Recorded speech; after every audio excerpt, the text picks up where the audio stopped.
más absoluta oscuridad es cuando puede volver otra vez la luz.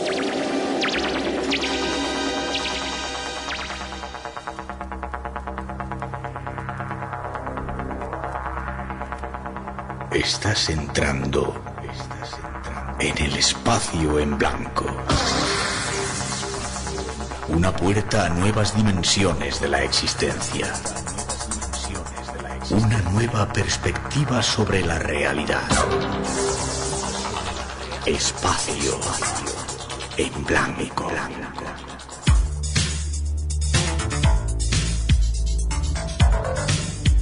Una producción escrita y dirigida por Miguel.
Tenemos un teléfono de llamada gratuita 900-137-137, un WhatsApp 633-55 o 50-50-11, 633-50-50-11, en las redes sociales en Blanco Radio, en Facebook, Twitter e Instagram, y espacio en blanco @rtve.es, nuestro email. Todos abiertos, esperando vuestra participación, y como siempre hay 5 premios esperando esas preguntas que hacéis.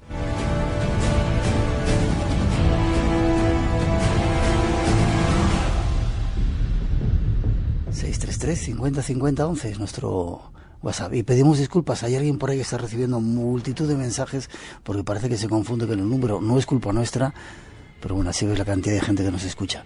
Hay muchos misterios esperando esta noche, como casi siempre. Os decimos, no os lo perdáis hoy con mucho mayor motivo. Ya veréis el personaje que nos acompaña.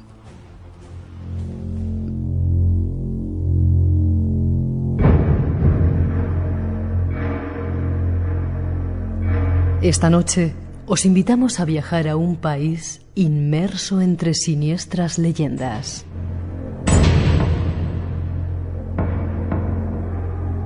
Viajamos hasta Haití, la patria del vudú y de los zombies.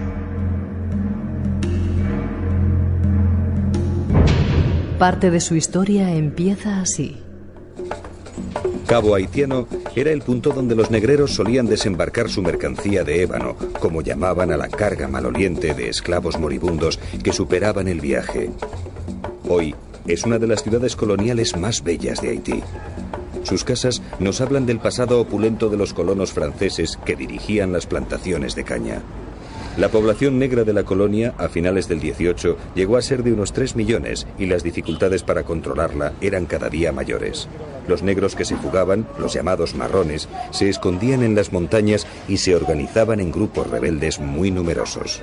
Los rumores sobre la Revolución Francesa dieron nuevas fuerzas a los insurrectos. Boukman, el líder de los marrones, organizó una gran ceremonia secreta en Bois Caïman.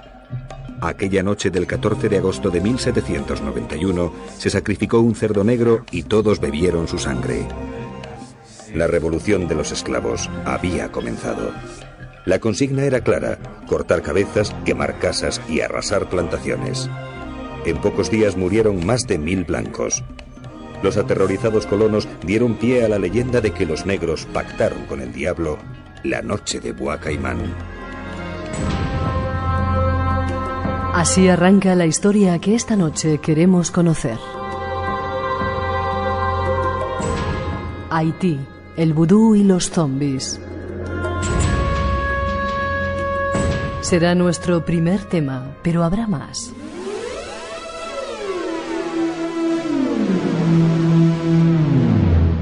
Un relato de muertos vivientes en la historia de España y más.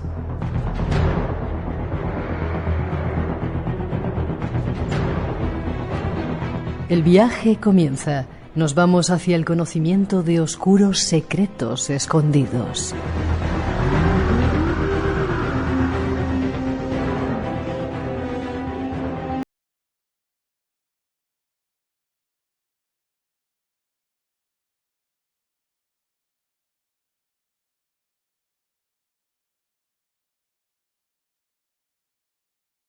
Mejor guía, un compañero, no sabes la cantidad de cosas que yo he aprendido de ti.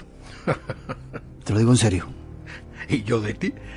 Eso no es verdad. Sí, sí es verdad. Vicente Romero, compañero, buenas noches. ¿Qué tal, amigos? Buenas noches. Una leyenda en el mundo de la televisión. Has trabajado montones de años aquí en nuestra casa, ¿verdad? Hiciste informe semanal y has hecho multitud de reportajes en multitud de lugares del mundo. Sí, ha sido una larga carrera, primero en el diario Pueblo y después en Televisión Española y también con colaboraciones en Radio Nacional de España, sí. Has estado del 68 al 84 como corresponsal de guerra. Tengo aquí los datos de la Wikipedia, que no sé si son ciertos del todo, lo hablábamos ahora.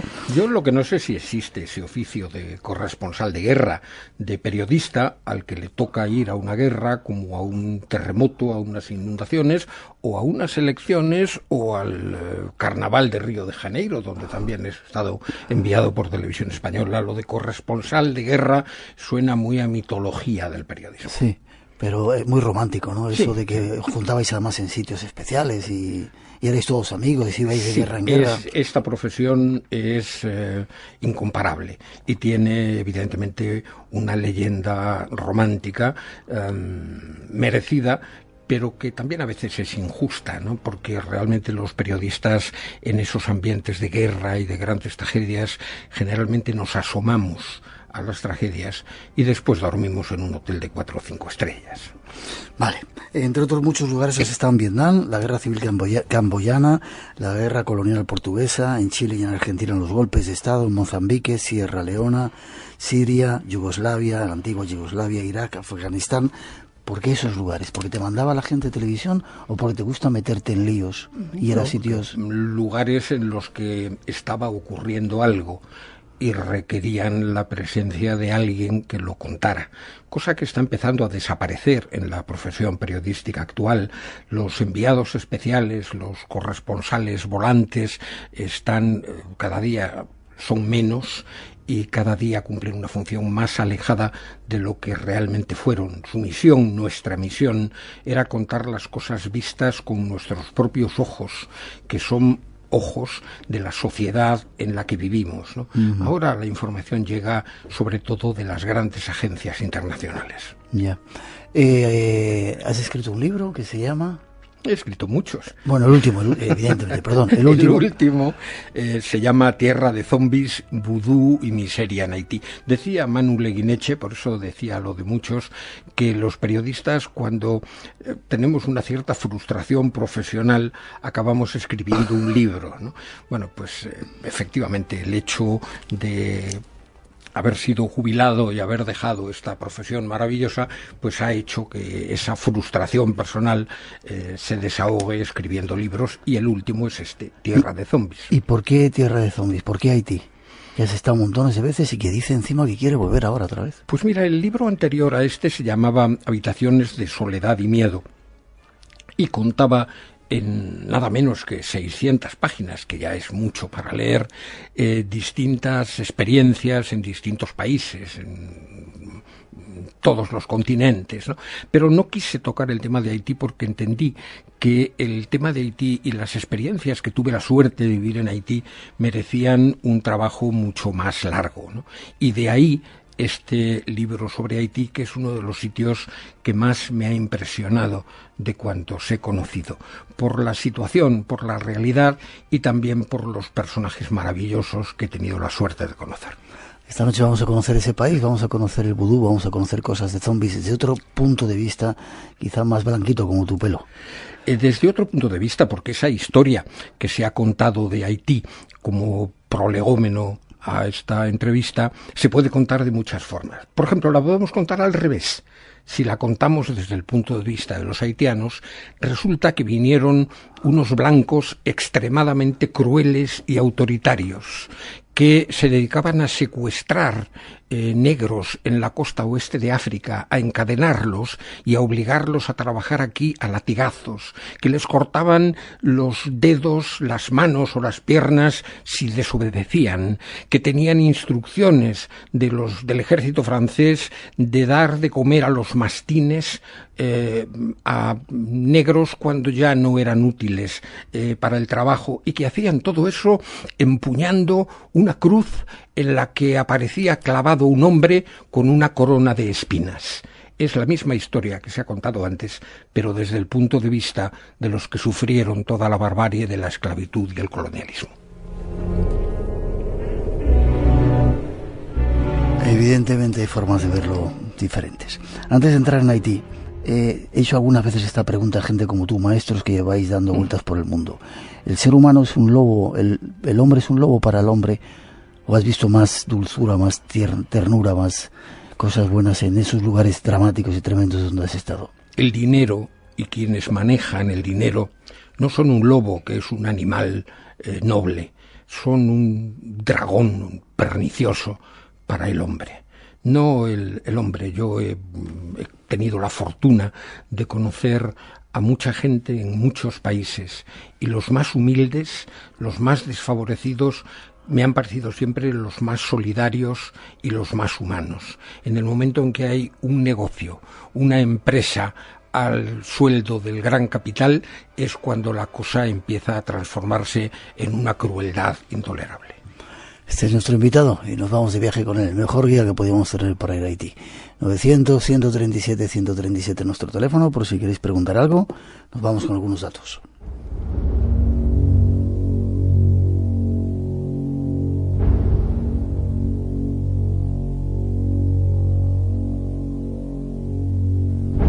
Haití fue el primer país americano en obtener su independencia y el primero que abolió la esclavitud. Tiene un pasado fascinante, además de un interesante patrimonio cultural y natural. Su historia comienza de una manera sangrienta. Esta historia comienza hace más de 500 años, el día en que la tierra de Haití se cubrió de sangre. Todos sus habitantes fueron exterminados y sustituidos por esclavos africanos. Tras 2 siglos de trabajos forzados, humillación y torturas, los esclavos se rebelaron ante el poderoso ejército de Napoleón. Murió la mitad de la población negra, pero Francia acabó perdiendo la guerra. Los antiguos esclavos proclamaron la primera República Negra de América. La llamaron Haití. Es el primer país negro que se independiza en América y yo creo que eso no se le ha perdonado nunca. Es un pequeño fragmento de la historia de Haití, el país que hoy visitamos. Nuestro invitado nos da más datos sobre él. Invitado ya está recibiendo comentarios. Abrazos para un monstruo del periodismo. Dice, enhorabuena por el invitado desde Honduras. Jesús nos está escuchando en Honduras. Gracias, Jesús. Vale, pues vamos a... Aquí está contada la historia, eso, desde ese otro punto de vista. Esos negros que han estado esclavizados por el blanco.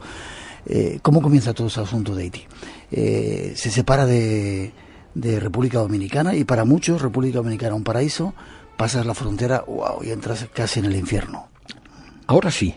En el momento de su independencia y en los años anteriores no. Lo que pasa es que Haití ha tenido una historia tremendamente atormentada.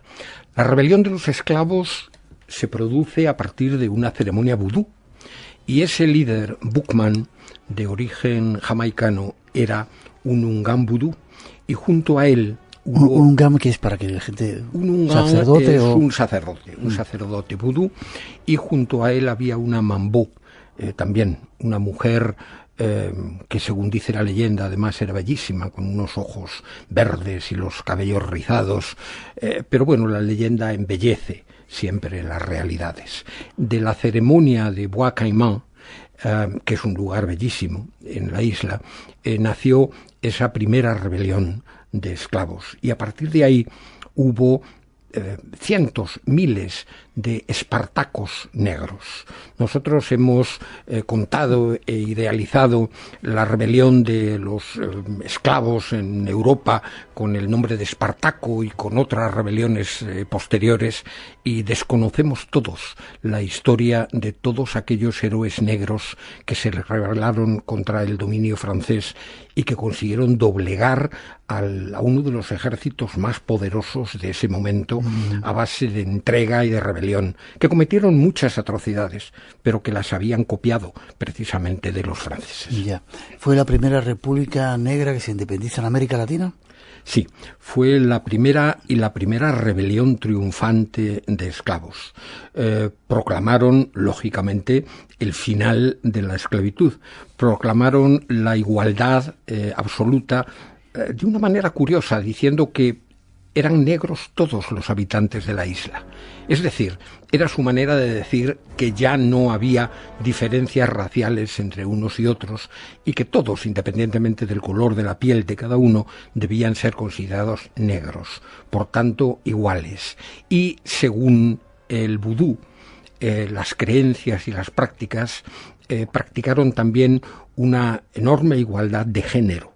El vudú, como religión, se caracteriza, entre otras cosas, por esa igualdad de género. Son iguales los unganes, los sacerdotes, que las mambós, las sacerdotisas. E incluso creen que nos reencarnamos 16 veces, 8 en forma de hombre y 9 en forma de mujer.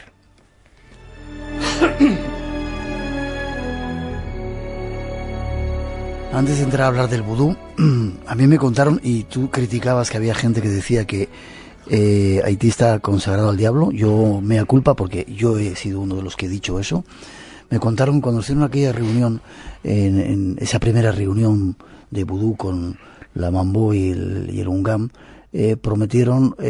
pactaron con el diablo, y a cambio de ese pacto prometieron matar a todos los blancos que había en la isla para tener bienestar y para que les ayudase en el desarrollo social de la isla. Es verdad que... Curioso que el diablo quiera acabar con los blancos, cuando los blancos, no hay más que ver la historia de Europa en el siglo XX, han sido las encarnaciones diabólicas mayores que ha habido a lo largo de la historia. Pero no es cierto entonces que pactaran con el diablo, no tiene nada que ver esa historia. A mí me lo contaron allí. Sí, no es cierto, pero no hagas ningún mea culpa, porque en Haití la verdad no existe nunca. ¿No? La verdad es siempre objeto de interpretaciones, de creencias, aquí también, pero allí más que nunca. Aquí se habla ahora de ganar el relato, se habla de la posverdad, allí todavía no. Simplemente lo que la gente cree es verdad y acaba siendo verdad.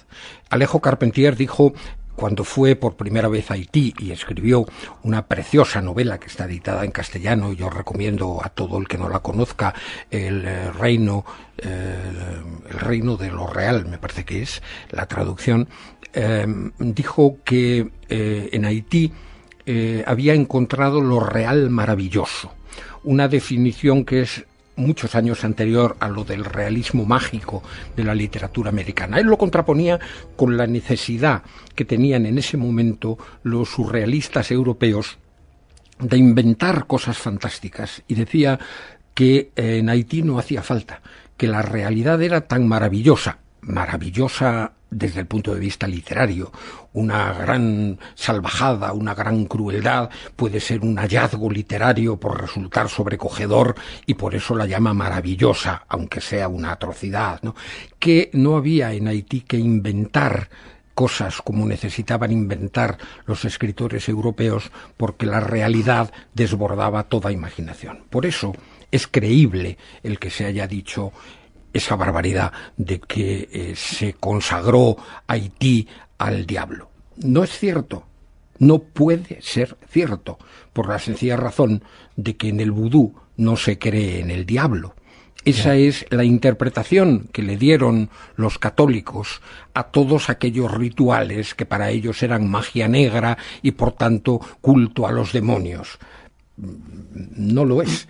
Lo que pasa es que es creíble, porque todo lo que se cuente de un país con una historia tan atormentada y tan de realidad maravillosa, todo es creíble. Ya. ¿Qué te encontraste tú la primera vez que fuiste a Haití? ¿Y por qué fuiste a Haití? Bueno, yo no he ido nunca a Haití a ocuparme del vudú ni de los zombies.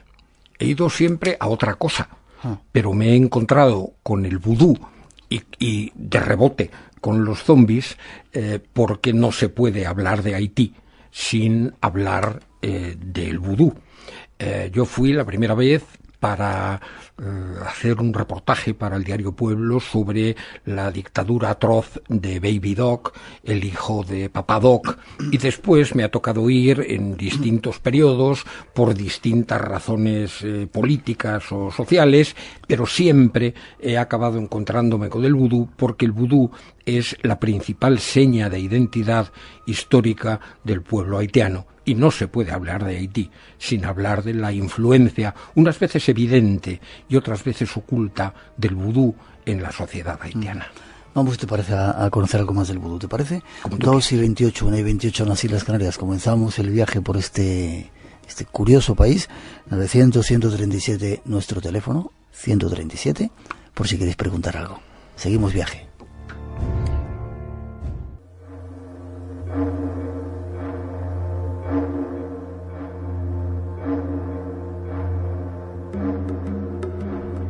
Una de las señas de identidad de Haití es la religión del vudú.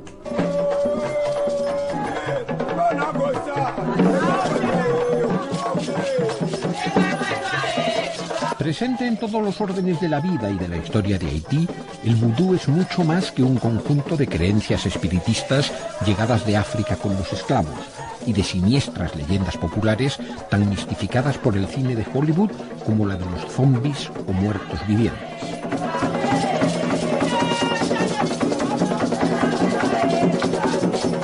El vudú no solo es la religión mayoritaria de Haití, sino también su principal seña de identidad nacional.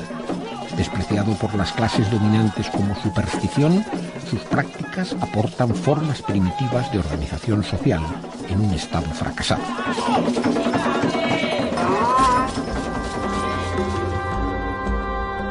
La religión vudú.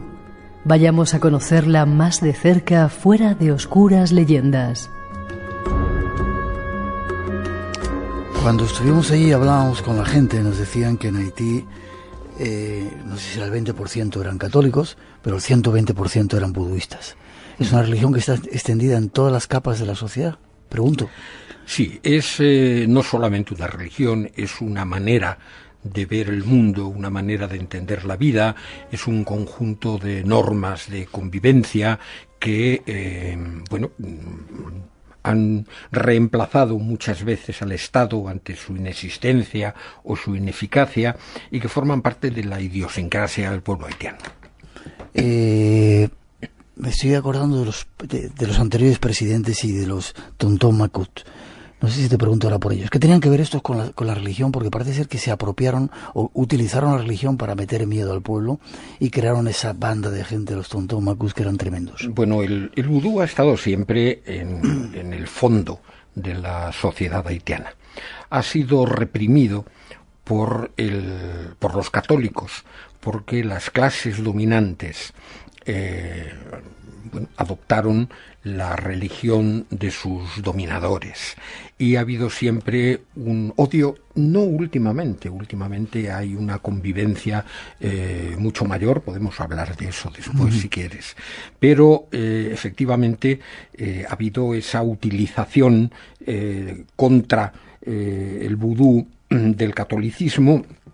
El vudú ha estado siempre ahí y al revés ha habido quien se ha valido del vudú para acrecentar su poder y establecer una dictadura como Papá Doc. Papá Doc, el doctor François Duvalier, era un médico rural muy popular, un hombre con una gran cultura, con un gran carisma, que cuando tomó el poder creó una dictadura de lo más cruel y sanguinario que ha visto América Latina.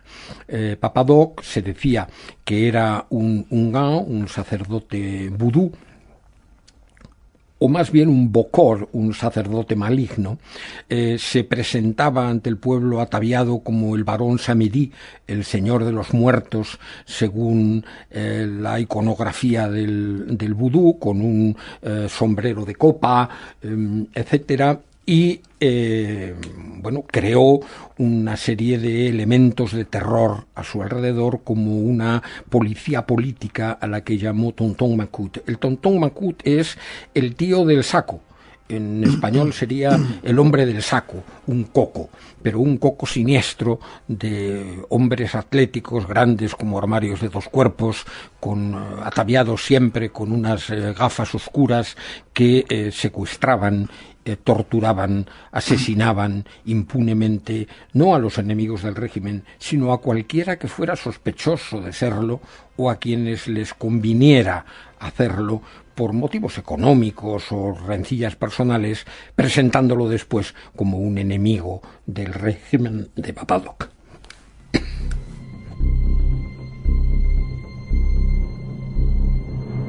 En uno de los viajes, seguiremos hablando de ello, en la calle encontraron a un individuo, le metieron unas cuantas ruedas de coche, le echaron un líquido y lo quemaron vivo. Y dijeron que era un antiguo Tonton Macoute. Cuando terminó ese régimen de terror, cuando pillaban a uno de ellos, le machacaban por la calle, Debían haber sido tremendos. Sí, había una cantidad de odio acumulado, y la violencia forma parte de la desestructuración social de Haití. La violencia ha estado presente siempre, y estos días, estos meses últimos, está haciéndose también presente de una forma cotidiana, espantosa. Forma parte de ese decorado político en el que transcurre la vida en el Estado haitiano. Hablaremos después de ello. Volvamos al vudú. Una religión, no tiene nada que ver con la magia, porque cuando hablas de vudú, quizá una influencia norteamericana o el cine, la muñequita del daño, magia negra, no tiene nada que ver. La muñequita famosa, o el muñequito famoso, con las alfileres clavadas para producir daños, es una leyenda. No existe.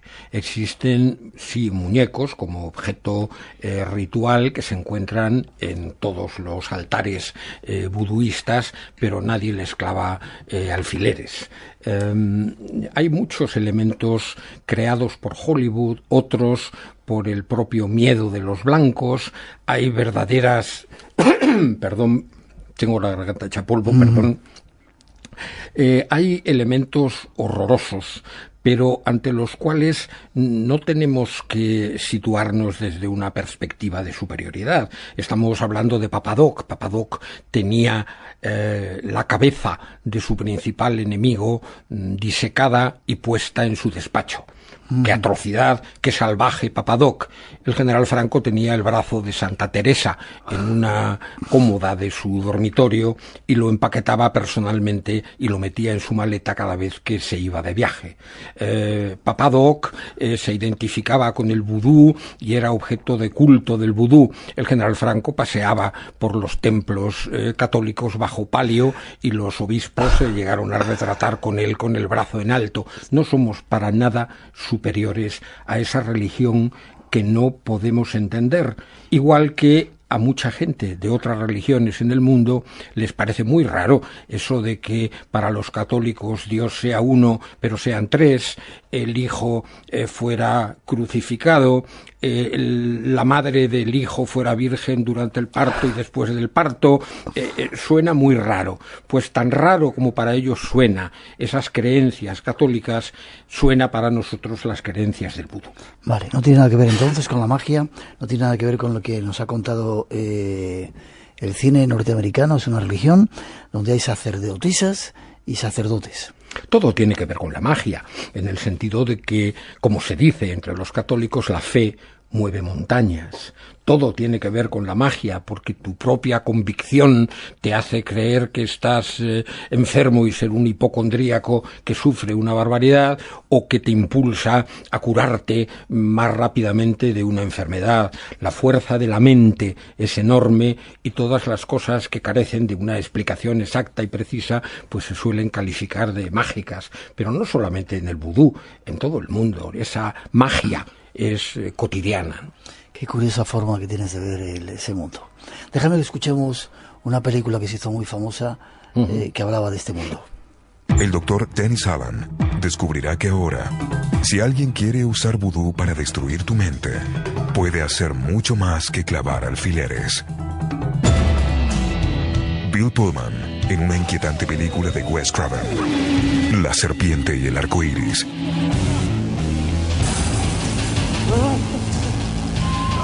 Supongo que la verías. Mira, pon la carne de gallina mía. Sí, la he visto más de una vez. No está mal del todo. Está basada en el libro de Wade Davis, del mismo título, La serpiente y el arco iris, que hizo Wade Davis a partir de su conocimiento directo de las investigaciones del Dr. Dujon y del Dr. Klein. Siguen diciendo cosas. Dice, saludos desde Ouarzazate, al borde del Sáhara. Nos da la enhorabuena por el invitado. Dice, lo leí de adolescente y me inculcó el germen de los viajes. Otra culpa más que te echan a ti. Desde Bristol está, es un buen germen. Desde Bristol también te mandan recuerdos, y desde Chihuahua, en México. Vale. Vudú, cuando yo estuve allí nos contaban que había 3 diferentes tipos de vudú. El Rada, había 3 diferentes tipos de vudú. ¿Es cierto? Mira, yo no soy un experto, no soy un etnólogo, no soy un estudioso de ocultismos ni de religiones comparadas, ni nada. Soy simplemente un periodista que se ha asomado a una realidad, uno de esos tipos que somos expertos en nada, pero sí expertos en contar lo que vemos, y he contado lo que he visto, y he tenido la suerte de poder contrastarlo, de documentarme, de poder contrastarlo con Max Beauvoir, al que conocí de muy joven y que acabó que acabó siendo pues el papa, por así decirlo, de la iglesia vudú. ¿Cuántas clases de vudú hay? ¿Cuántas clases de catolicismo hay? Ese integrismo, esa iglesia de los pobres abierta, esa iglesia posconciliar, la teología de la liberación, el reaccionarismo de gentes como el Opus Dei. ¿Cuántas iglesias católicas hay? ¿Cuántas iglesias de vudú? Lo cierto es que dentro del vudú, ahora mismo, que ha salido mucho más a la luz que antes, y que se ha centralizado y que se ha modernizado, hay distintas corrientes, e incluso en la sucesión de Max Beauvoir, que murió creo que fue en septiembre del 15, pues hubo hasta puñetazos entre ellos. Entonces sí, hay distintas ramas, como la hay en el budismo entre la vía larga y la vía corta, distintas ramas como la hay en el islamismo, entre ese islamismo radical, etcétera, etcétera. Ya. Lo que sí es cierto es que existen bokores y existen ungam. Ungam sería el sacerdote más o menos blanco, y el bokor es ya un poquito más oscurito.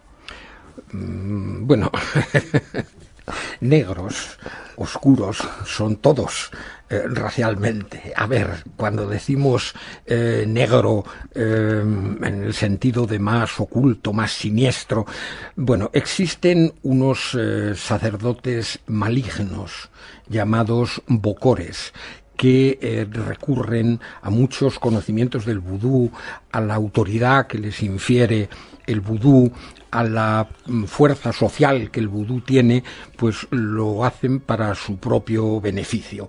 No es difícil de entender. Si seguimos comparando con lo que conocemos, pues ahí tenemos las relaciones de la banca del Vaticano, que tiene la desfachatez de llamarse del Santo Espíritu, con la logia. Lo está diciendo él, Yo es que soy muy cobarde y digo que eres tú que lo dices. Con la logia P2, por ejemplo, el cadáver colgando en el puente de Blackfriars, etcétera, etcétera. Es decir, siempre hay un lado oscuro en todas las cosas que tienen una raíz espiritual, como son las religiones, y siempre hay sinvergüenzas en todos los partidos, en todas las creencias y en todos los estados. ¿Has visto muchos rituales de vudú? Sí, muchos. De ese vudú auténtico, ¿no? El que parece que últimamente montan ya también para turistas. Sí, he tenido la suerte incluso de ver algunos rituales secretos gracias a esa amistad que desarrollé a lo largo de décadas con Max Beauvoir, e incluso he tenido que jurar... secreto, ¿verdad? No secreto, he tenido que jurar fidelidad a algunos loas del mar, por ejemplo. Bueno, porque no lo iba a jurar si me bautizaron también sin preguntarme nada cuando tenía pocos días de existencia, ¿no? Pues lo que haga falta. Vale, en esos rituales comienza la música, tambores, empieza a agitarse la energía o el ambiente, y parece que los loas, esos espíritus de la naturaleza o los dioses, llegan y poseen a los seres humanos, ¿no? Se dan posesiones. Sí, los rituales empiezan siempre con un ritmo de tambores, con el tambor mayor, el más grave, y después con los demás tambores que van creando, y maracas, la maraca au son, la principal, que marca el ritmo, y se danza y se va creando un estado de excitación.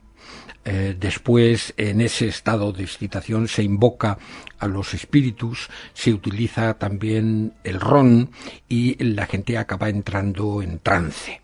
Un trance que hace falta controlar y que no es sorprendente.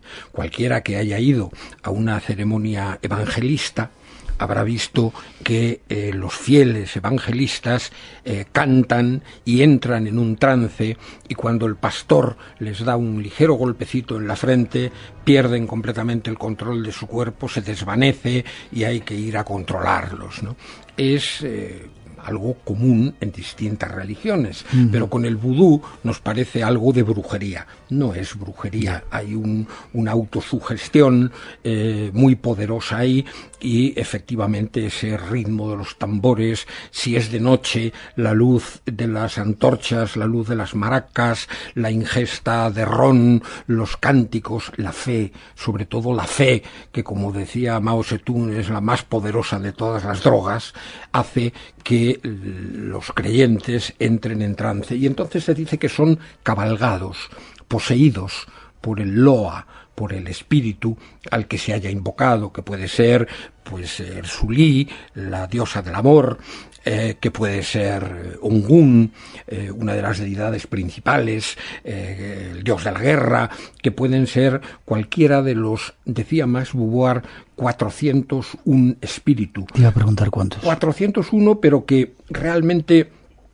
en la creencia popular se confunden por sus aspectos, por sus nombres, por las cuestiones de las que se encargan, y pues hay veces que si se hacen cuenta salen muchos más que 401, y algunos, según ellos mismos, según la dirección buduista, no existen, igual que en el santoral católico hay montones de santos inventados que no han existido nunca, ¿no? ¿Ha existido San Cristóbal? ¿Ha existido Santa Úrsula? Parece que no. Se me ha ido lo que te iba a preguntar. 2:45, 1:45 las Islas Canarias. Seguimos adelante hablando de este tema del vudú.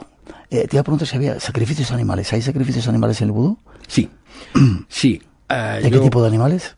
Pues principalmente el animal favorito es el gallo negro. Pero pueden ser palomas. Yo vi hace años, por ejemplo, el sacrificio cruento de una paloma en la que la mambó se introdujo la cabeza de la paloma en la boca, la degolló de una sola dentellada y nos regó a todos con la sangre de la paloma, ¿no? He visto el sacrificio de toros antes en honor de Ongun. No es el más frecuente porque comprar un toro es muy caro. Y además un toro robado no vale, para la religión porque está obtenido mediante un pecado. Entonces, he visto esos sacrificios de animales muchísimo menos numerosos que esos corderos que degollan los islamistas constantemente, de manera que parece ser que tampoco es una crueldad exclusiva, por muy condenable que nos parezca, a mí también, como defensor de los animales a ultranza que soy, pero que se da también en otras religiones más cercanas culturalmente a nosotros, ¿no? Últimamente, sin embargo, en los últimos años sí he visto que a partir de la influencia de Max Beauvoir se dulcificaban las formas del vudú para hacerlas más cercanas a otras culturas y menos rechazables por esas otras culturas. Por ejemplo, el toro a Ungún se sigue sacrificando, pero ahora se hace detrás de un biombo y de una forma menos cruenta que darle unos cuantos hachazos como se hacía antes, ¿no? Se sigue unciendo con la sangre del toro, de la paloma o del gallo a los asistentes, etcétera, y los sacrificios de animales siguen siendo rituales. Vale, 2:47, 1:47 en las Islas Canarias. Seguimos adelante. Creo que Max Beauvoir va a ser alguien que nos va a contar cosas ahora. Lo desconocido te aguarda en un lugar. Espacio en Blanco con Miguel Blanco en Radio Nacional de España.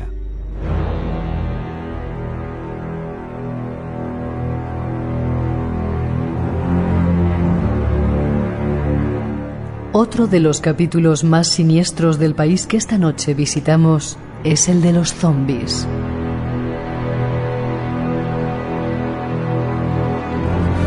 Nuestro invitado y Max Beauvoir, el máximo dirigente del vudú, nos dan algunos datos sobre ellos.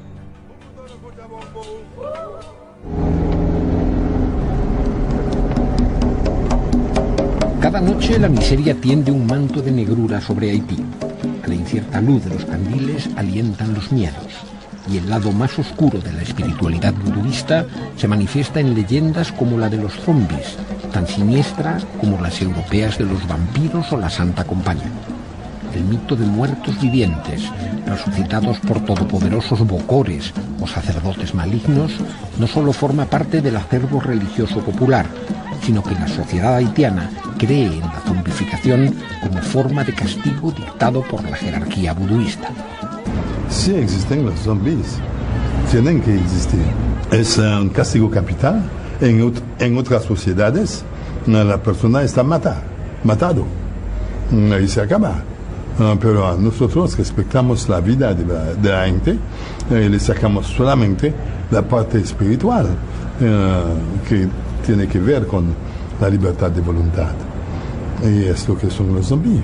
Son malas personas, son personas antisociales, personas que van a hacer cosas que uno no puede aceptar, lo que se llama la sociedad sagrada. El misterio de los zombies. Busquemos los primeros datos. Otro de los capítulos que ha popularizado la televisión, el cine, ha sido de los zombies, poniéndolos de una manera... ¿Existen los zombies? Bueno, perdona, yo creo que habría que decirle a los oyentes que estos fragmentos que estamos escuchando pertenecen a un reportaje Se me ha olvidado decirlo al principio. De 25 minutos de informe semanal sobre el vudú y sobre los zombies. El reportaje se titula Vudú, la religión de los miserables. Se puede encontrar dentro de Informe Semanal como programa especial en RTVE a la carta TVE, Informe Semanal, y se puede encontrar también en una web que es Más que Crónicas, se llama, y donde está también colgado. Pero vamos, preguntándole al tío Google que dónde está, seguro que aparece en un sitio o en otro. Un reportaje magnífico, por cierto. Y Max Beauvoir es un personaje central en ese reportaje, de él tendremos que hablar un poquito más largamente. Pero en fin, a tu pregunta, ¿existen los zombies? Sí, rotundamente sí, existen. están científicamente estudiados, está científicamente probada su existencia, está documentalmente demostrada su existencia, se conocen numerosos casos. La cuestión es, ¿qué son los zombies? No son esas criaturas que nos está mostrando Hollywood, las series de televisión, esos muertos vivientes, tal como elemento de terror. No, no es eso, es otra cosa, pero existen. Vale, déjame que pongamos otra introducción que habla también de ellos, para ir ampliando y dando más datos acerca de los zombies.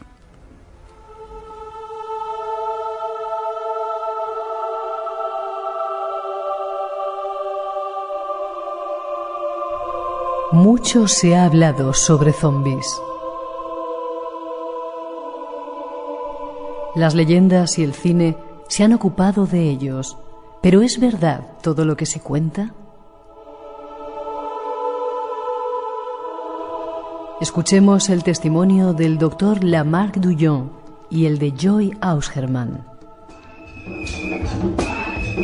A finales de los años 70, científicos de la NASA, universidades norteamericanas y funcionarios de la UNESCO se interesaron por el mito de la zombificación. Surgieron entonces varios casos de personas que, tras ser dadas por muertas y enterradas, habían reaparecido con las facultades mentales muy mermadas. El doctor Douillon, director del Hospital Psiquiátrico Universitario de Haití, en colaboración con el psicofarmacólogo norteamericano Nathan Klein, estudió varios casos de zombies, documentados con certificados de defunción e inhumación. Un zombie es un individuo que ha desarrollado un estado de muerte aparente bajo los efectos de un veneno que le ha sido administrado. En ese momento se le cree realmente muerto y se procede a su inhumación en el cementerio, como se haría con cualquier persona muerta. Pero algunas horas más tarde, unas personas conocedoras de lo que llamamos vudú, los unganes o sus auxiliares, van al cementerio y reaniman a esa persona.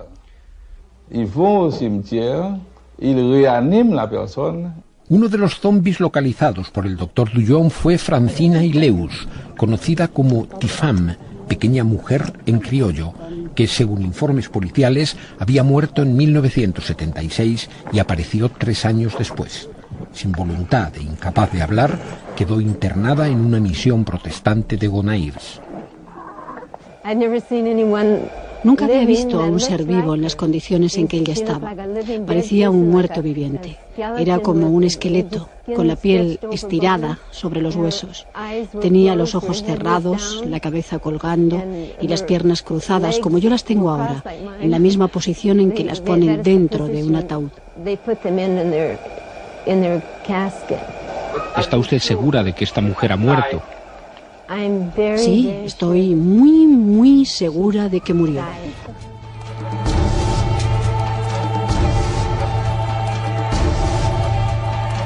La verdad y las mentiras de los muertos vivientes. Nos quedan 4 o 5 minutitos, te quedas un ratito más y seguimos hablando, ¿te parece? Todo esto nos hemos aprovechado de ese reportaje de informe semanal con todos los testimonios de las personas que tú sacabas ahí. Esa mujer decía que estaba absolutamente convencida de que estaba muerta. Esa era Joy Ausgerman, una misionera protestante norteamericana que había acogido a Tifam, a Francina Ileus, y la tenía bajo su cuidado. Nunca pudo ser recuperada de su estado de zombificación, aunque el doctor Lamarck Douillon, al que también hemos escuchado explicando lo que era un zombie, trató de recuperarla en el Hospital Psiquiátrico de la Universidad de Puerto Príncipe, pero no tuvo éxito y Francine pasó sus últimos años acogida en esa misión. En ese reportaje se entrevistaba en este caso a un zombie, a otro de los zombies estudiados por Klein. Lo vamos a escuchar dentro de un momentito. Cuando estuvimos allí nos contaban que la gente tenía tanto miedo a que se pudiera zombificar a alguien que muchas veces enterraban a sus familiares en la puerta de la casa, en el pequeño jardín, y que incluso los enterraban boca abajo por si llegaba el brujo y les llamaba, para que si escarbaban no salieran hacia afuera a la superficie, sino que no pudieran encontrarlo. ¿Es cierto esto? ¿Hay tanto miedo? Sí, no solo eso, sino se llega a coserles los labios para que no respondan a la llamada del bocor que los pueda zombificar, se llega a cortarles la cabeza para que no puedan ser zombificados, de la misma manera que en la cultura europea se creó esa imagen de clavarle una estaca al cadáver en el pecho para que no pudiera ser objeto de los vampiros, ¿no? ¿Viste algunos zombies? Lo vas a contar en la segunda parte.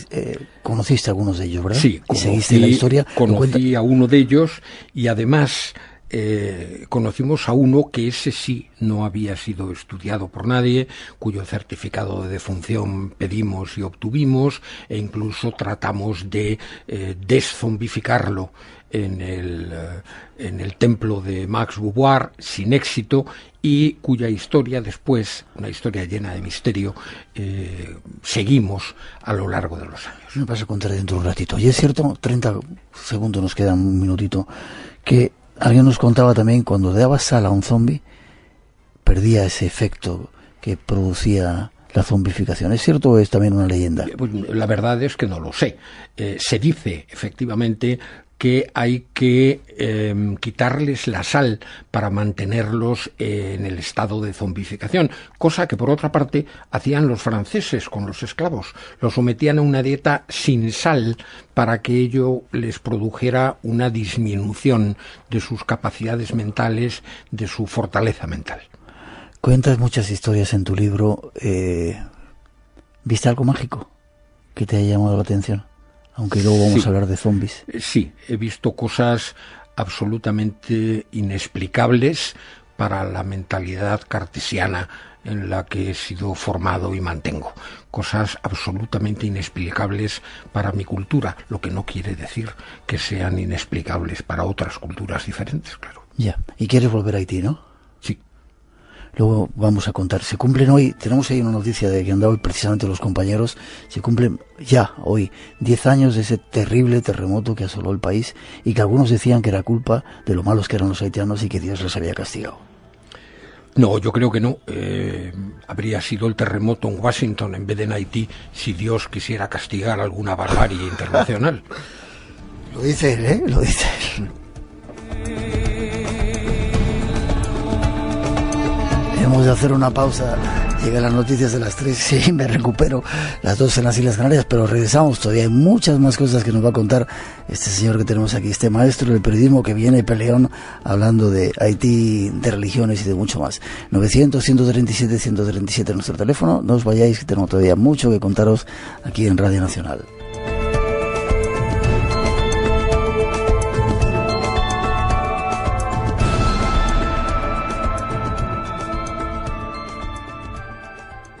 Espacio en Blanco, en Radio Nacional de España, con Miguel Blanco. 3 y 6, 2 y 6 en las Islas Canarias, volvemos, el mundo del misterio regresa a Radio Nacional. Los saludos para todos los que estáis conectados ahora en cualquier parte del mundo, desde aquí, desde España.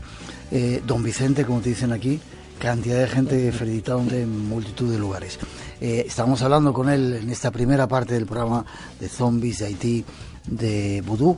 Hay más informaciones que queremos sacar siempre de ese reportaje. Sí.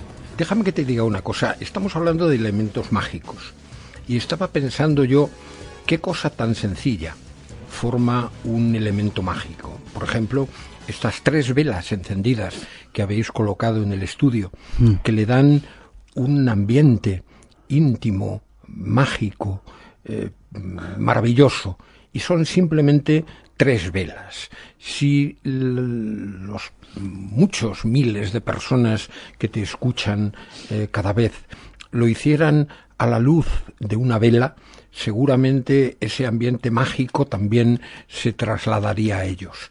La magia, la capacidad de imaginar y de sentir profundamente muchas cosas, hay veces que se estimula con algo tan simple, tan sencillo como la luz de una vela. Te damos las gracias, apuntamos la idea. Tierra de Zombies es el libro que ha escrito nuestro invitado que habla de todo esto. Hemos sacado gran parte de la información de ese reportaje que hizo para Informe Semanal y hay más datos que queremos daros. Escuchad.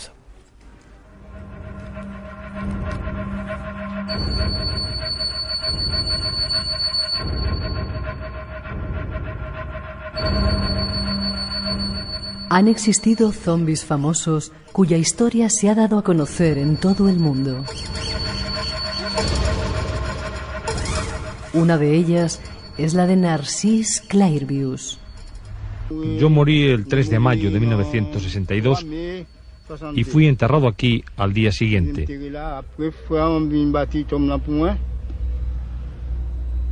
Me metieron aquí debajo y estuve más de 2 días sepultado. Después vinieron a buscarme. Me llamaron. Oí que me decían, levántate. Y yo me levanté y salí de la tumba contestando a los que me llamaban. Estaba muy agitado. Me senté en la tumba y me amarraron los brazos con cuerdas. Después me tuvieron trabajando en una plantación durante 2 años y 9 meses. ¿Cómo era la muerte? Me sentía muy solo. Todos me habían dejado, pero era una soledad muy agradable. Con daños mentales muy ligeros, Clairvius vivió normalmente, contrajo matrimonio y viajó a Norteamérica, invitado por varias universidades. Narcís Clairvius, que falleció en manos de un médico norteamericano en el Hospital Internacional Albert Schweitzer y tardó 16 años en regresar a su casa. Según Max Beauvoir, fue castigado con la zombificación por haber pretendido despojar de sus tierras a su propia familia.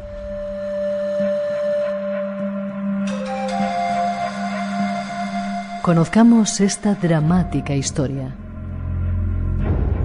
Esta y otras que tú has vivido. He reconocido la voz de Antonio San José, sí, nuestro compañero. Sí, fue el que hizo el doblaje de Clairvius. Sí. Le mandamos saludos desde aquí. Y preguntan un poco desde Medellín, me parece que es desde Medellín, ¿cuál fue tu reacción al verte por primera vez delante de un zombi? Porque te viste delante de este personaje que había sido zombificado. ¿Cómo reaccionaste? Pues con una enorme curiosidad, ¿no? Soy, como habrán notado todos los oyentes, un escéptico y un agnóstico radical, ¿no? Pero con una enorme curiosidad, porque el caso de Narcís Clairvius lo había contado Weiss en su libro y que dio base a la película de La serpiente y el arco iris. Estaba documentado exhaustivamente y comprobado que era cierto, ¿no? Después el privilegio de poder hablar con él, quien hace de traductor ahí es el doctor Lamarck Dujon, pues fue realmente toda una experiencia, ¿no? A todas esas experiencias misteriosas les corresponde siempre una anécdota. La anécdota en este caso fue que Clairvius se había casado con una mujer que aportó una hija al matrimonio. Esa mujer estaba presente en la entrevista y yo le pregunté, ¿no tuvo usted miedo de casarse con un zombi? Y ella respondió, no, porque no me dijo que había sido zombi hasta que ya nos habíamos casado. Vale.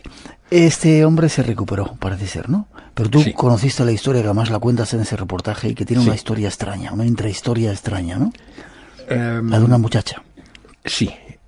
Cuando estábamos en la misión evangelista, donde estaba Tifam, la mujer zombificada que no fue recuperada, de la que hemos hablado antes, encontramos a una chica, una niña de 14 años, llamada Rosemarie de Lusma, que había muerto en brazos de su madre y unos meses después había aparecido en la puerta de su casa, llamando a la puerta de su casa con los nudillos, pero carente de voluntad, carente de memoria e incapaz de hablar. Una niña zombificada.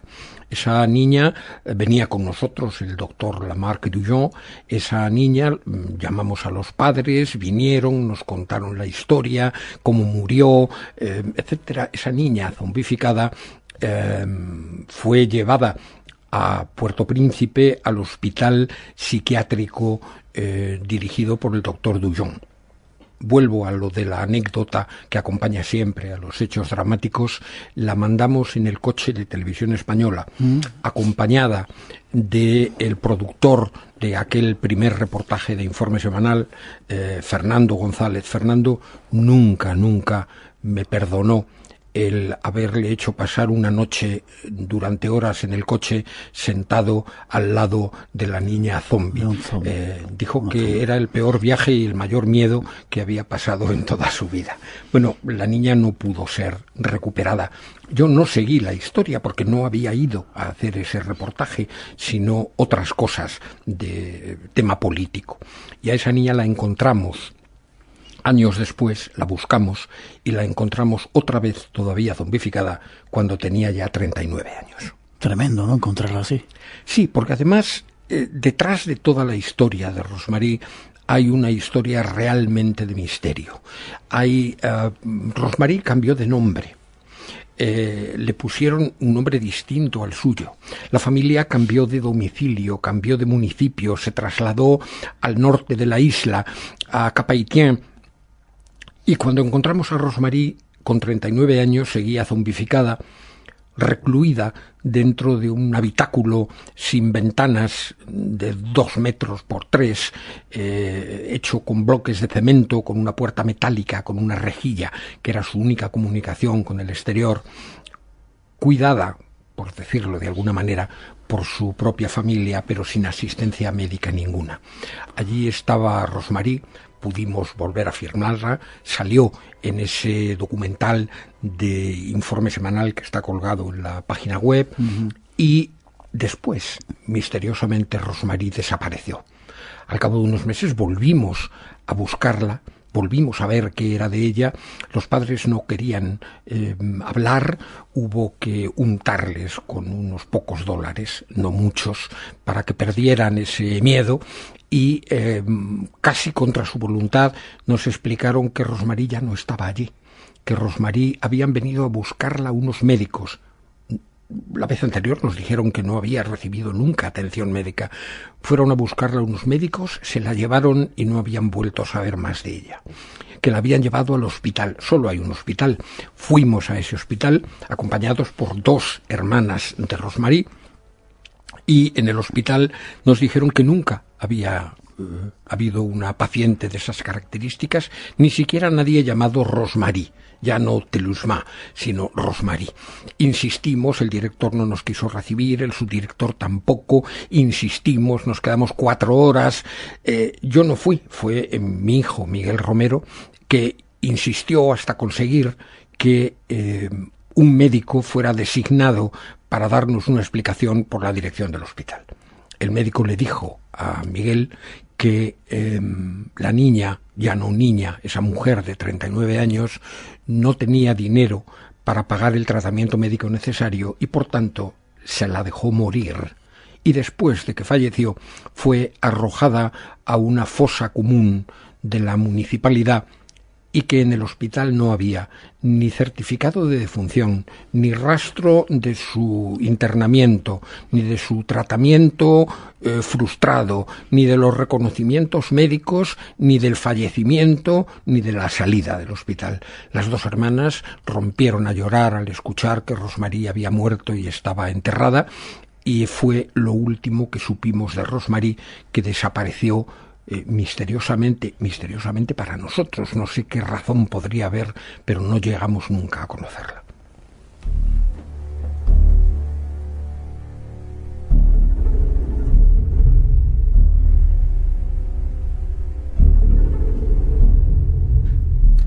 Hay otra historia que cuentas en el libro de un médico, el doctor Dujon, y dices nunca existió en uno de esos capítulos de esa tierra de zombies. ¿Qué pasa con este doctor? Pues, como creo que hemos dicho antes, Haití es un país donde la verdad no existe. Después de haber entrevistado al doctor Dujon y de haber hecho un reportaje en el que él daba el resultado de sus investigaciones, el polvo. Lo vamos a escuchar. ¿Quieres que paremos y lo escuchamos? Sí, vamos a oírlo. Vamos a escucharlo y ahora cuentas la historia.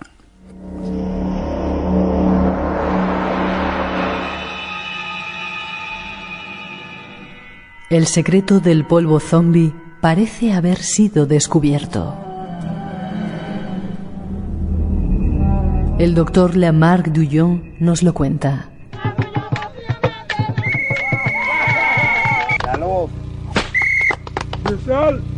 Los procedimientos empleados en la zombificación constituyen uno de los misterios mayores del vudú. La última frontera del conocimiento público está en los rituales de la supuesta resurrección del zombi, cuya simulación, desprovista de sus partes más secretas, fuimos autorizados a filmar años atrás. Sin embargo, los investigadores lograron identificar sustancias venenosas empleadas para inducir un estado cataléptico o de muerte aparente y que causa daños en las zonas del cerebro que controlan el lenguaje, la memoria y la voluntad. La tetradontoxina es el verdadero veneno según los investigadores. Esa tetradontoxina es una toxina o veneno segregado por un animal. Un pez que se encuentra en las Antillas, al igual que en Japón.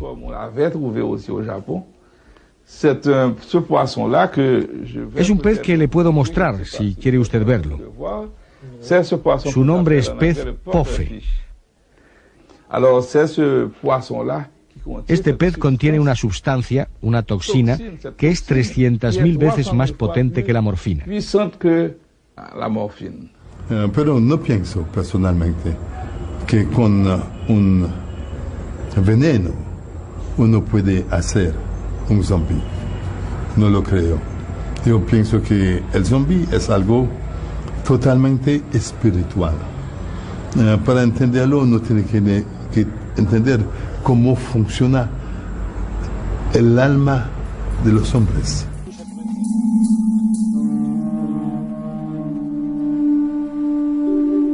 ¿Cuál es el secreto de la zombificación? Busquemos más datos. Ahí está sacando siempre testimonios de ese reportaje, el testimonio del doctor Lamarck Duyon y además el de Max Beauvoir, que nos cuentan dos puntos de vista. Claro. Perdón. No, te iba a decir, ¿el secreto de la zombificación es ese polvo de tetradontoxina o es algo más? Según el doctor Duyon, es esa tetradontoxina que está en ese pez globo, que en Japón se considera un manjar y que los cocineros tienen que tener un cuidado enorme en separar las partes tóxicas del pez. Esa tetradontoxina se mezcla además, cada maestrillo tiene su librillo, cada bocor tiene su receta, con distintas toxinas de origen vegetal que inducen a esa anestesia profunda que es la zombificación. Max Beauvoir, cuya voz hemos vuelto a escuchar después de la de Duyon, Max Beauvoir hablaba 4 idiomas, entre ellos el español, por eso lo hemos podido escuchar directamente en castellano. Max decía que hace falta conocer el alma humana. El alma humana para las creencias vuduistas se compone de dos partes: el Grand Bon-Ange, el gran ángel bueno, y el Petit Bon-Ange, el pequeño ángel bueno, ¿no? Entonces, separándolos y aislando uno de ellos es como se consigue quitar esa parte de memoria, de conocimiento, de voluntad de una persona y se le zombifica según las creencias religiosas, aparte de las científicas que aportaba el doctor Duyon. ¿Y qué pasó con el doctor Duyon? Bueno, el doctor Duyon es una de esas historias difíciles de contar, difíciles cuando se ve la realidad, pues eso, desde un punto de vista materialista, ¿no? Pero,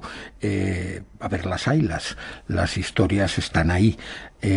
Después de haber hecho la entrevista que hemos escuchado con el doctor Duyon, de que el doctor Duyon tratará de recuperar a Rosemarie, de que Max Beauvoir hiciera una ceremonia secreta de deszombificación, que gracias a nuestra intermediación Max Beauvoir autorizara a que el doctor Duyon asistiera a esa ceremonia, que empezó a producir efectos pero no terminó de conseguirlos, después de haber investigado muchos otros casos y muchos otros mecanismos de los rituales vudú,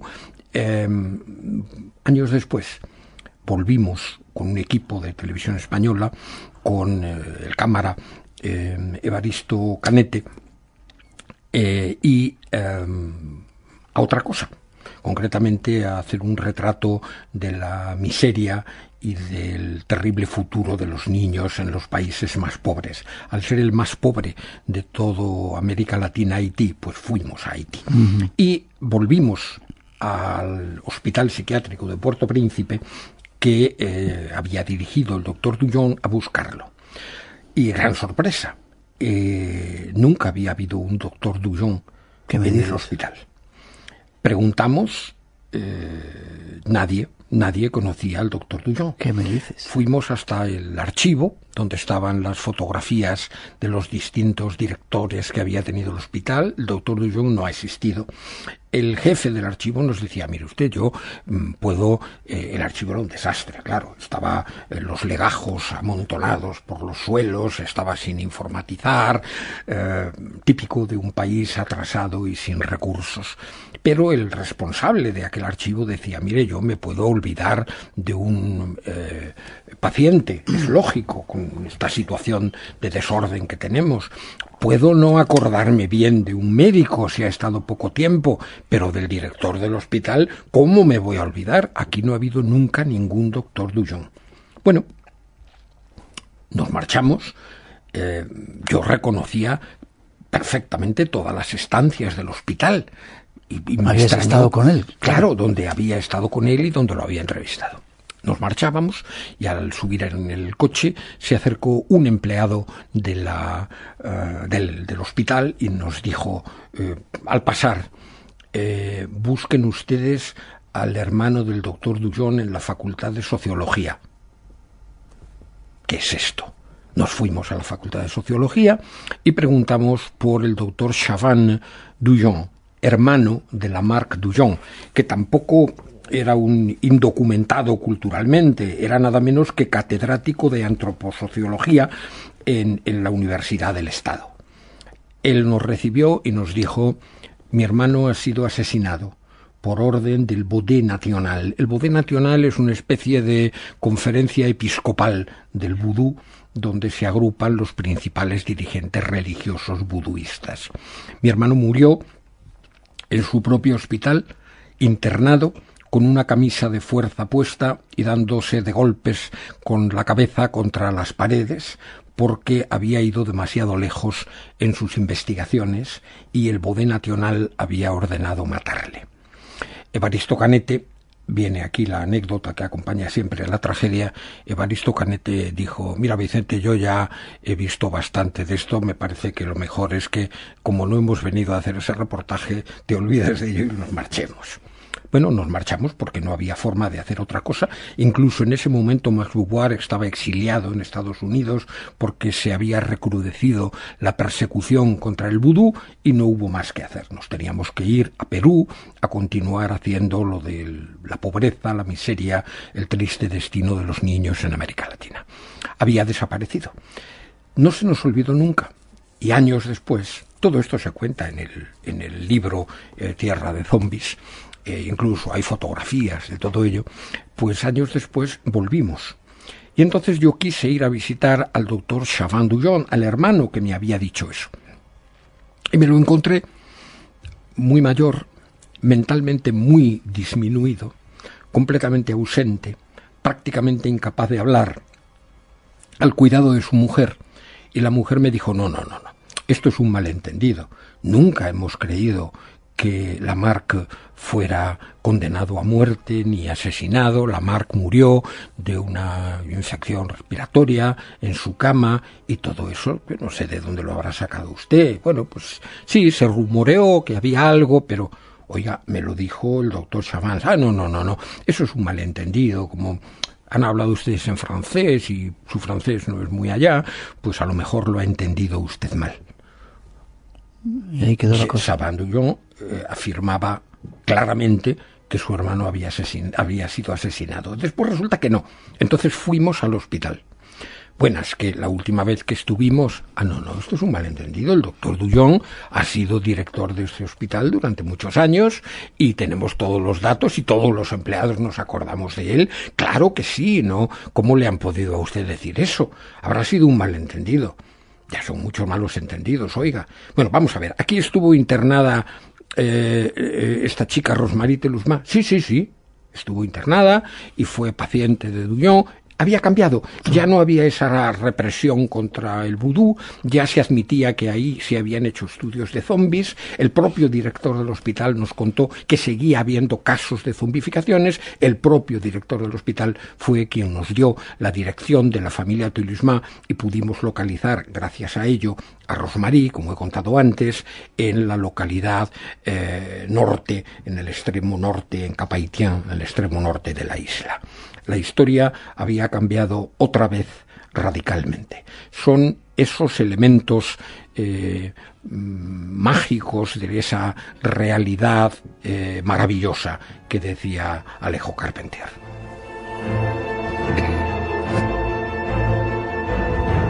No sé si vas a ser capaz en un minuto casi de despedir el programa. Quiero que escuches esta información que acaban de dar nuestros compañeros.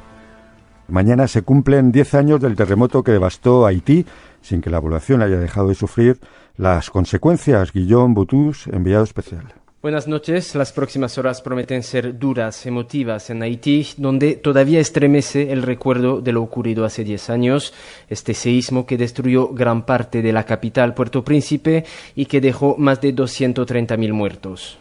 230.000 muertos, tremendo, ¿no? Y sin embargo dices que... No se sabe. No ha habido forma de contarlos. La cifra oficial fueron 316.000, luego se ha reducido. Se dijo que había 1,5 millones de personas sin hogar. No se sabe cuántas continúan sin hogar. Sí se sabe que hay 1 millón de personas amenazadas por el hambre más que hace un año y que hay 3.700.000 personas. Cálculos, estimaciones, nunca pueden ser cifras correctas porque no existen los datos censales necesarios, pero que hay más de 3.700.000 personas en inseguridad alimentaria, según Naciones Unidas, y que hay un estado de caos generalizado en el país. Haití sigue siendo un desastre social y una tierra atormentada por su destino.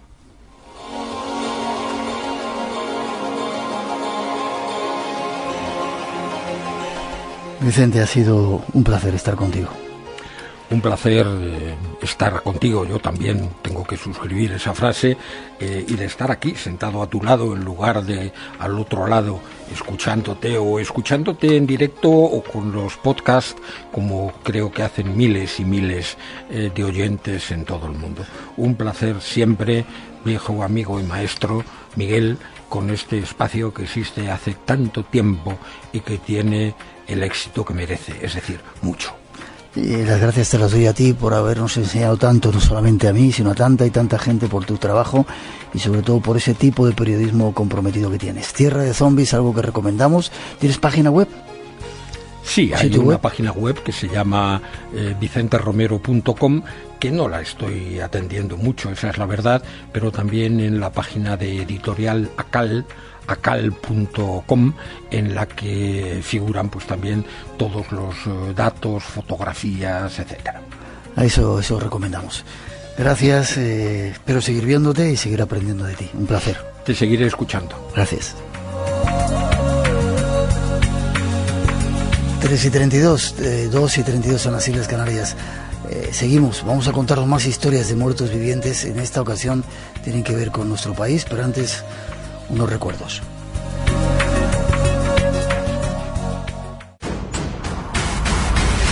Espacio en Blanco. Tu cita con lo desconocido.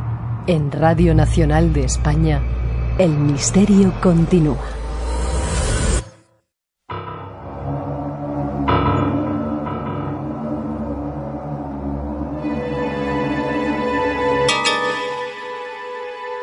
seguimos buceando en la historia, tratando de ir a las fuentes originales, como hace nuestro compañero, escudriñando esas fuentes para buscar historias sorprendentes que no conocemos.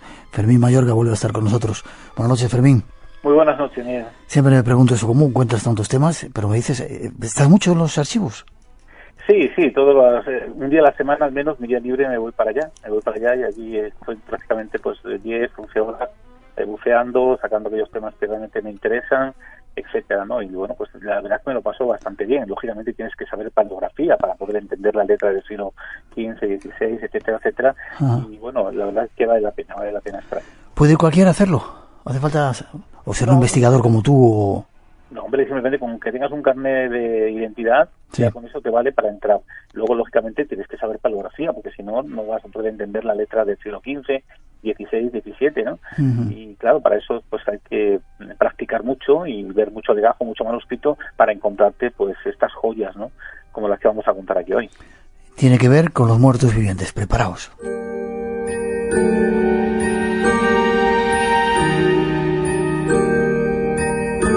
¿Esto tiene que ver con, o tiene relación con los zombies, esos de Haití, o vamos por otro lado?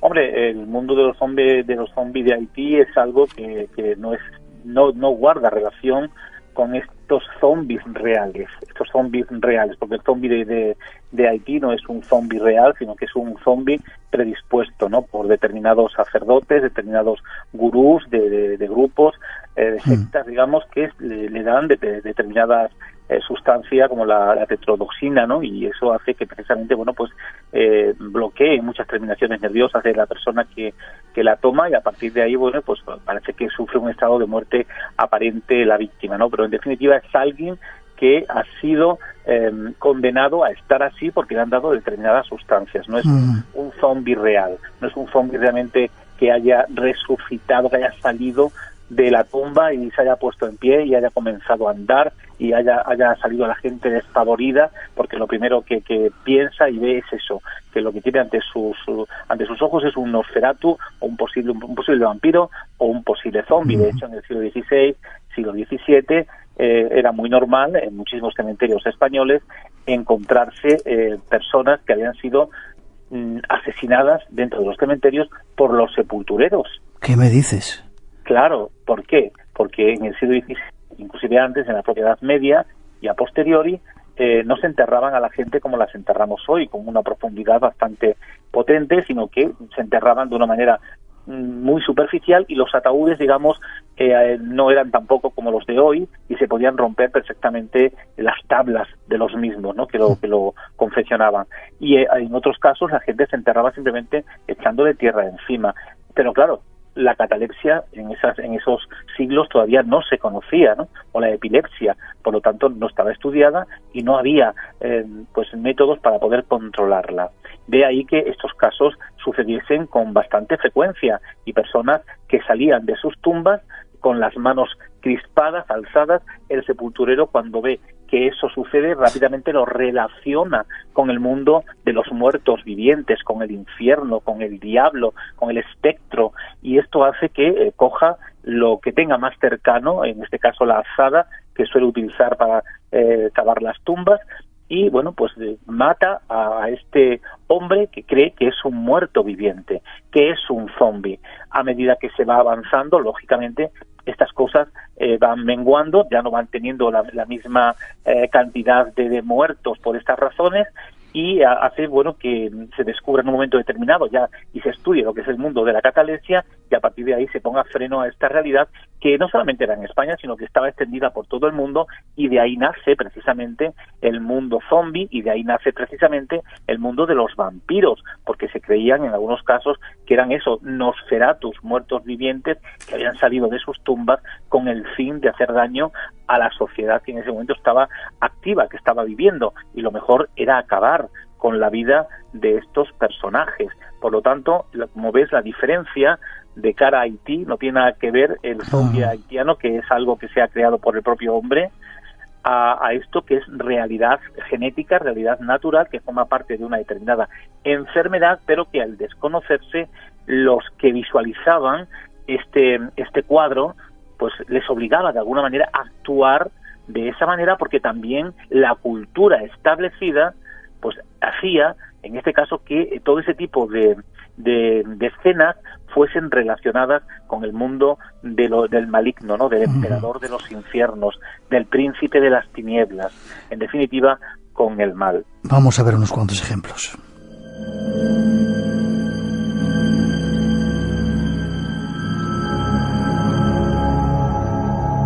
En una copia de un periódico, creo que hay un caso, una muerta que resucita y pide un bistec en Casa Bermeja. Falleció la vecina Florentina Huécar. Certificado el médico su defunción. ¿En qué tiempo estamos hablando de esto? Bueno, esto es en 1927. Bueno, ya es muy cercano a nosotros. Claro, ya más o menos la catalepsia se estaba controlada, digamos, ya se sabía lo que era, pero en los pueblos esto sonaba un poco a chino, ¿no? El tema de la catalepsia, no llegaban estas informaciones.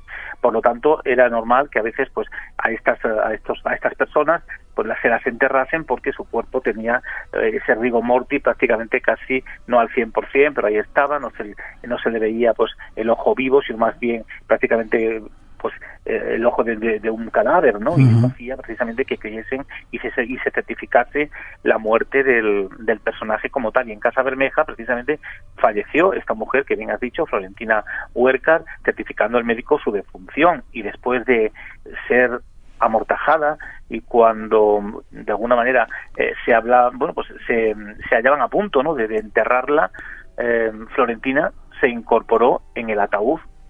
Dio un bistec con patatas. ¿Te imaginas? Imagínate el tumulto, lógicamente, que se produjo entre los acompañantes. Fue enorme. En el pueblo, en ese momento, todos huían de ellas porque no entendían esa realidad y la podían perfectamente relacionar, pues, con lo que hemos contado anteriormente, es decir, con una zombie, ¿no? Con un muerto viviente, alguien que realmente había sido devuelto a la vida, pero para hacer no el bien, sino para hacer el mal. Esa realidad, esa escena, hizo que los vecinos de Casa Bermeja rápidamente, pues, saliesen despavoridos, porque lógicamente no sabía lo que podía ocurrir con sus vidas una vez que esta mujer comienza a andar por las calles de Casa Bermeja como una auténtica zombie, a pesar de que haya pedido un bistec de patata, porque era lo que su mente tenía más fresco, ya que había dejado en su casa, pues, un plato de patatas guisadas, y bueno, pues marchó, según el documento, a pie a su propio domicilio, donde se comió las patatas, ¿no? Pero bueno, aparte de este matiz, digamos, gracioso, el tema de la patata, sin duda alguna, el hecho es lo suficientemente relevante como para catalogarlo de una auténtica zombie, una muerta viviente en ese año, donde además se certifica su muerte por parte del médico. Hay más casos que vamos a escuchar. Debía ser tremendo, Fermín, eso de encontrarse alguien saliendo de la tumba, ¿verdad? Los enterradores. No me extraña que le devolvieran a la tumba. ¿Más casos que nos quieres contar antes de terminar? Sí, bueno, podemos contar, por ejemplo, hay un caso muy curioso, en concreto de una niña, ¿no?, en la zombie del Suco, que es conocida en Gijón, que, bueno, pues también murió, aparentemente, y, bueno, pues iba a ser enterrada. La llevaron precisamente a la casa de las autopsias, donde se hacen las autopsias en el cementerio de Ceares, en Gijón. Y bueno, pues el sepulturero, que se encontraba merodeando por allí, comienza a escuchar unos determinados golpes de la casa donde se hacen las autopsias. Abre la puerta y cuando se acerca ve el ataúd sobre la mesa de mármol y ve una niña de piel blanca, con el pelo completamente revuelto, los dedos ensangrentados, que imploraba, ¿no?, que pedía, por favor, ayuda. Estaba moribunda, estaba, pues eso, como un zombie, ¿no? Después de haber roto, ¿no?, ella misma con las uñas el ataúd donde la habían metido. Y bueno, la niña murió a los pocos minutos, porque, bueno, el susto que llevó, el impacto que llevó, hizo que, bueno, pues de alguna manera cayese, ¿no?, como una zombie muerta en este caso, y no resucitada, debido sobre todo al impacto, ¿no?, que le causó todo esto. Se llamó a su familia, vino, pero ahí ha quedado, ¿no?, ahí ha quedado para la historia en Gijón como la zombie del Suco. Pero hay muchos casos. En Algeciras también tenemos, por ejemplo, el caso de una mujer, de Luisa Oliva, que precisamente estaba embarazada y se enterró también, porque sufría catalepsia, se enterró prácticamente con 8 meses, que estaba, bueno, aparentemente muerta, y la entierran con los 8 meses de embarazo, y cuando el sepulturero que se encontraba viviendo en el cementerio comienza a escuchar golpes, da una batida por los nichos para saber de dónde proceden, hasta que ve gotas de sangre que salen de un determinado nicho, y se acerca a visitar a la familia para que vengan, pero cuando van a abrir el nicho se encuentran a Luisa Oliva con las manos completamente crispadas, con los ojos fuera de sus órbitas, y además cuando la sacan y ven y le levantan su falda, digamos, el traje que llevaba, descubren también que había abortado, había parido, ¿no?, a la niña que llevaba, niña que también en este caso estaba fallecida. Así que, como ves, los enterrados vivos es una realidad que está por doquier. Hoy ya no tanto, gracias a la maquinaria que tenemos, a los encefalogramas, etcétera, etcétera, pero en tiempos anteriores, en años anteriores, se certificaban las muertes de las personas, se enterraban vivas sin saberlo, y a veces estos zombies, estos Nosferatus, aparecían por arte de magia, asustando en principio a los más cercanos que se encontrasen en el lugar de los hechos.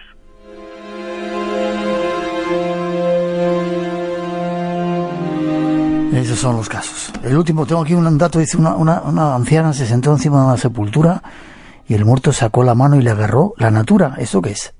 Bueno, es un caso también, es un caso también de lo mismo, ¿no? Y en fue eso, alguien que se sienta en la sepultura de una persona que estaba enterrada. No era una sepultura de lápida, sino que era en tierra, sí. Y al final, bueno, pues la persona que estaba sentada comienza a ver que la tierra se comienza a mover, y la persona que está saliendo, bueno, pues en vez de poner la mano en el aire, lo primero que agarra es la natura de la mujer. ¿Qué es la natura, perdóname? ¿La parte sexual? La parte sexual. Ah, vale. La mujer dio un grito, allí se horrorizó todo el cementerio, en este caso las personas que estuviesen, y a partir de ahí, pues imagínate lo que pudo ocurrir, ¿no? Menos mal que nos hemos librado de todos estos casos gracias a los avances de la ciencia, pero qué cantidad de personas han podido caer en esta historia, ¿verdad? Hay muchísimas, hay cientos y cientos, y además aquí en España perfectamente buscados, documentados, ¿no? Encontrados sobre todo en la prensa, ¿no?, en las hemerotecas de prensa. Uh-huh. Fermín Mayorga, nuestro buceador en los orígenes de la historia. ¿Forma de contacto contigo? Bueno, pues a través del blog del Hereje, a través del canal de YouTube, Crónicas de Chimenea, y a través de mi Facebook, Fermín Mayorga, o bien también a través de Instagram, donde también me pueden encontrar, etcétera. Un placer que estés con nosotros en el programa, contándonos, recuperando esta serie de historias. Te deseo lo mejor, feliz verano, seguimos juntos. Feliz verano. Gracias, vale, un abrazo. Gracias. Adiós.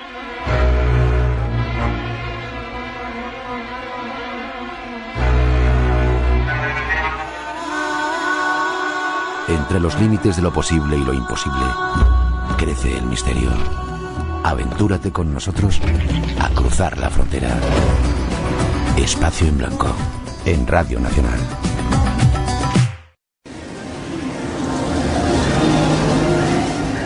Un saludo a lo del equipo en blanco desde un pachinko en Shibuya, Tokio.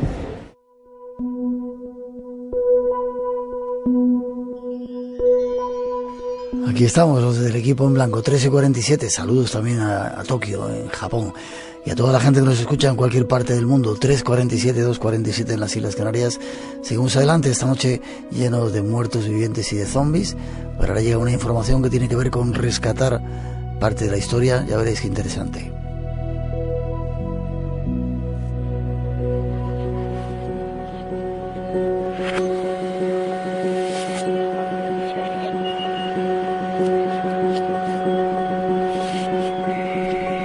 Vamos con más temas, con más informaciones de este mundo nuestro en el que estamos. Últimamente hay una onda, y a unos cuantos personas de este mundo nuestro les ha dado por digitalizar testimonios y documentos antiguos.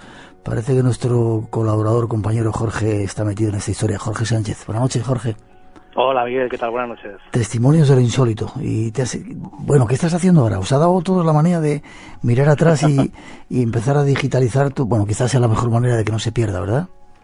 Claro, es una manera, pues que lo decíamos, ¿no? Hace poquito, los compañeros Javier Sierra y Manuel Carballal, que colaboraron, ¿no?, también en la difusión de esta iniciativa, de rescatar esa parte primigenia, ¿no?, de esos boletines que se hacían en España en la década de los 80, como cuadernos de ufología, o como ese caso que nos ocupa hoy, Miguel, que es el boletín Búsqueda, ¿no?, que se hacía como en poquitos medios, de una manera muy altruista, por parte de José María Semitiel, marido ya de nuestra querida Próspera Muñoz. Y fíjate, un boletín donde empezaban a escribir pues estos mismos compañeros, ¿no? Sierra, Carballal, José Guijarro, José Ruesga, que muchos, los primigenios, ¿no?, pasaron por allí. Y me lo comentaba Manuel, ¿no? Manu me decía, fíjate qué ufología más diferente se hacía entonces, ¿no? Porque cuando tenías que entrevistarte con un testigo, pues hacías 18 o 20 horas de coche, lo que hiciera falta, pero cuando tenías que hablar por teléfono, fíjate, Miguel, qué dato más tonto, pero qué curioso, había que poner una conferencia para hablar con una... Claro, ¿no? Hablamos de investigación pura y dura, de cuaderno en mano, patear y colocar la carretera, y bueno, o por no hablar de escribirte con un testigo, recibir, esperar unos días a que el correo postal llegue, pues que a los que las revistas ya convencionales de kiosco no alcanzaban a llegar a esa cantidad de información. Decías que ahí comenzaron a escribir Manuel Carballal, Javier Sierra, Josep Guijarro. ¿Hablaban solamente de ovnis o era abierta a otros misterios de este mundo nuestro? No, el búsqueda trataba todo el tema de la parapsicología o parapsicobiofísica, como decía Argumosa y Valdés, ¿no?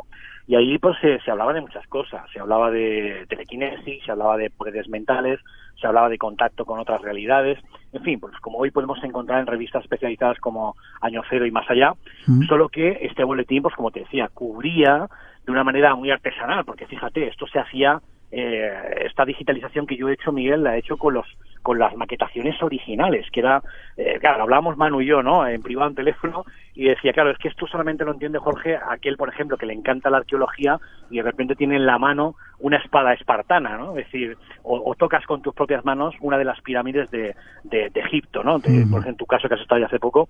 Bueno, pues imagínate, ¿no?, el tener en tus manos las maquetaciones originales del boletín Búsqueda, pues era un auténtico tesoro, y yo lo tomé como una responsabilidad tremenda.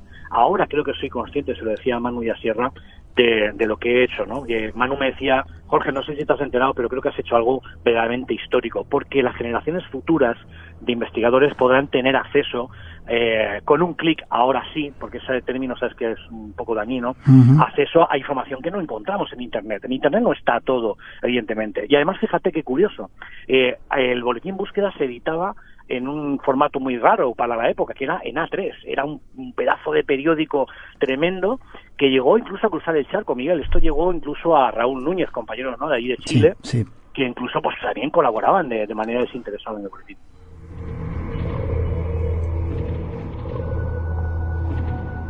Boletín Búsqueda, lo hemos encontrado gracias a nuestro compañero Jorge Sánchez.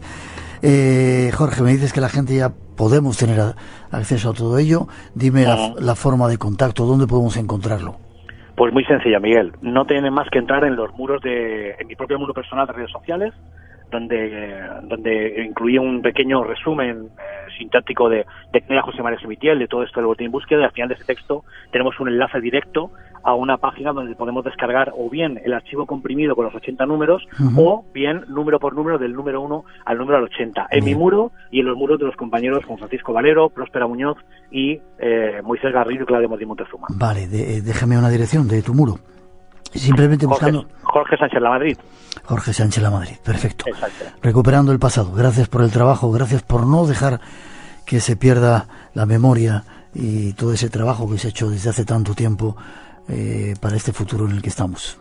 A vosotros, Miguel, y recordaros que se va a incluir también el enlace de descarga. Agradecer aquí un abrazo muy fuerte a Manu Carballal, porque ha incluido en un número inercial también histórico del Ojo Crítico, que llevan ya creo que editadas unas 170 páginas nada menos, en el que se ha incluido también un artículo que hace referencia a esta digitalización. Así que muchas gracias a Manu, muchas gracias, Miguel, a todo el Espacio en Blanco y a toda tu audiencia. Gracias a ti, un abrazo fuerte y que sigamos. Un abrazo, amigo. Hasta prontito.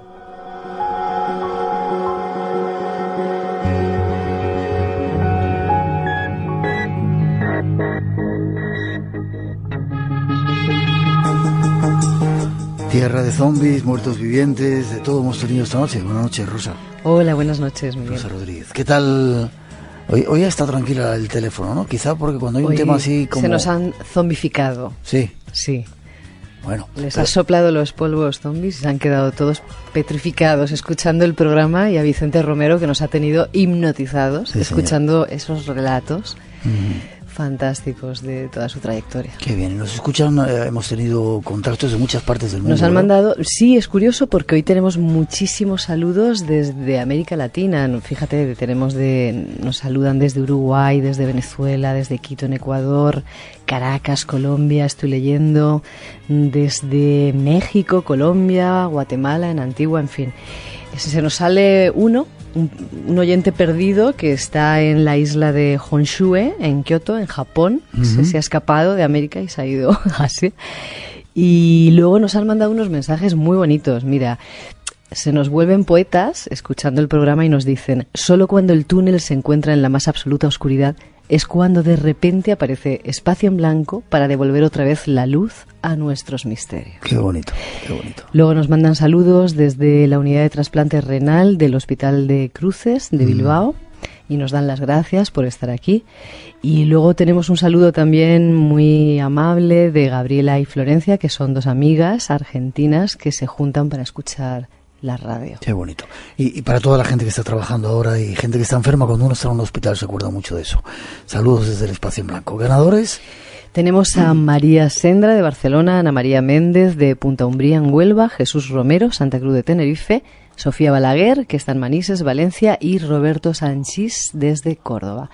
Ya sabéis que tenéis que mandarnos vuestra dirección postal al correo electrónico del programa, espacioenblanco@rtv.es, y os mandamos el libro cuanto antes. Vale. Buena semana. Me han dicho que no puedo contar ningún plan, o sea que me quedo callado, no puedo decir nada de los nuevos Vamos a mantener un poco el misterio. Vale. Feliz semana. Hasta la semana que viene.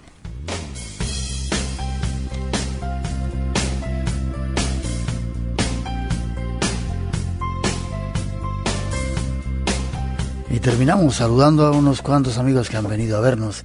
Hay que estar loco por venir a estas horas y estar hasta las 4 de la mañana aquí, pero muchas gracias por la visita, por haber estado. Espero que hayáis disfrutado del programa, al igual que a todos vosotros. Ojalá hayáis disfrutado de estas 2 horas del Espacio en Blanco. Os dejamos con 2 trillones de átomos, el siguiente programa que llega a Radio Nacional, y nosotros nos vemos en 7 días. Abrigaos, dicen que viene el frío, hay muchos misterios esperando y aquí queremos contarlo en el Espacio en Blanco. Y hasta las 4, un poquito de nuestra mejor música. ¡Feliz semana!